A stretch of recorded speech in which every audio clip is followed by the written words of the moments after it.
ఈ వ్యక్తి గాబ్లిన్తో గొడవ పడుతున్నాడు. సరైన ట్రైనింగ్ లేక ఇబ్బంది పడుతూ అనుకోకుండా ఇద్దరూ చీకటి లోయలోకి పడ్డారు. ఆ వ్యక్తి కళ్ళు తెరిచే టైంకి ఇంకో బక్క గాబ్లిన్ పెద్ద గాబ్లిన్ని కొట్టి లాక్కుపోయింది. వెళ్తుంటే తన ఉంగరం పడిపోయింది. సమయం చూసి ఆ వ్యక్తి తన కత్తిని ఆ ఉంగరాన్ని తీసుకున్నాడు. కాని బక్క గాబ్లిన్ ఆ పెద్ద గాబ్లిన్ని చంపగానే ఆ కత్తి తన శక్తి కోల్పోయింది. అంతలో బక్క గాబ్లిన్ తనని చూసింది. కాని తన చేతిలో కత్తి చూసి గాబ్లిన్ భయపడింది. ఆ వ్యక్తి బయటకు వెళ్లేదారి అడిగాడు. అందుకు గాబ్ లిన్ నువ్వు నాతో గేమ్ ఆడి గెలిస్తే నువ్వు వెళ్ళొచ్చు కాని ఓడిపోతే నేను నిన్ను తినేస్తా అని ఒప్పందం చేసుకున్నారు.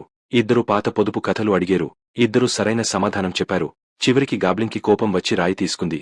ఆ వ్యక్తి తన జేబులో ఏముందని అడిగాడు. గాబ్లిన్ చెప్పలేకపోయింది. తాను గెలిచానని ఆ వ్యక్తి అన్నాడు. అంతలో గాబ్లిన్ తన ఉంగరం పోయిందని వెతుకుతోంది. అది వ్యక్తి దగ్గర ఉన్నదని తనపై దాడి చేసింది. ఆ వ్యక్తి సన్నని దారిలో తప్పించుకున్నాడు.